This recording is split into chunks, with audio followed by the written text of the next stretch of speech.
To understand more about the importance of P&IDs, we shall take a look at how a project workflow works. In the beginning, the process is modeled through a simulation software such as HYSYS or Aspen Plus or Pro2, for example. Based on the model output, we can start doing two main activities.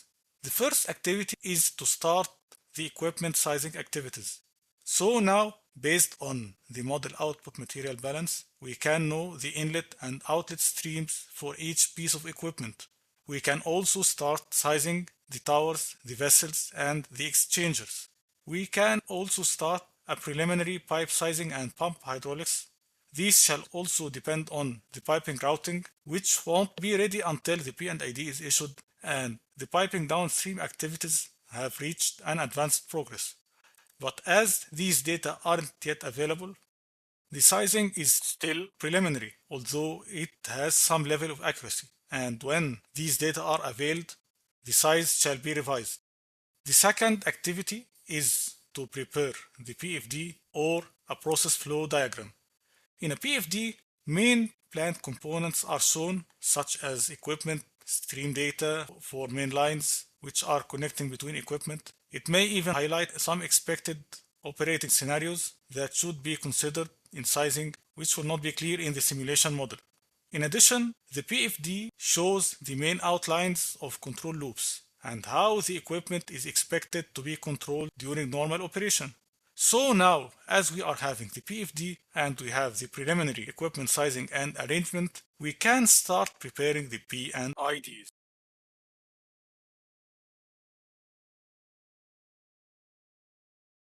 In the P&ID, we shall add more details, such as line and equipment main data, isolation and check valves, pressure safety valves, fittings, all instruments with complete control loop showing all indicators, controllers, alarms, and signals, and the protection of lines and equipment through ESD or emergency shutdown systems.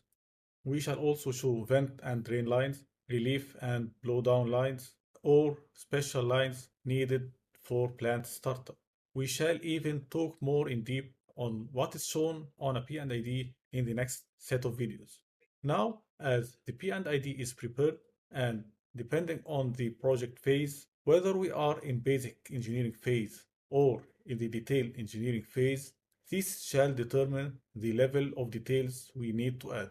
Many documents and activities are prepared based on the P&ID. For example, preparation of plant 3D model shall start considering the data in equipment and line arrangement in the P&IDs. Line list or line designation table can also start showing all the line data. Bulk material takeoff can also be prepared to calculate the amount of bulk material such as pipes, valves, and fittings or any other bulk material. So we can now start estimating how much pipe segments, valves, and fittings we need to accomplish our project. We shall also need to estimate the instruments to be considered in the project, so an instrument list can be prepared, followed by detailed instrument data sheets.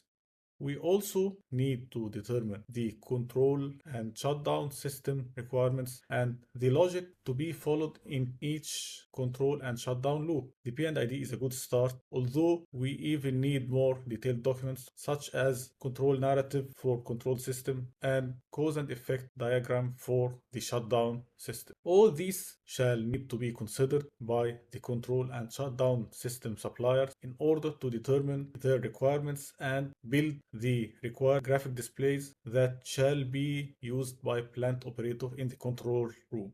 All these documents show the criticality of the P&ID and how it affects the whole project workflow. Accordingly, the consideration of best practices when preparing a P&ID would lead to a smoother preparation of downstream activities.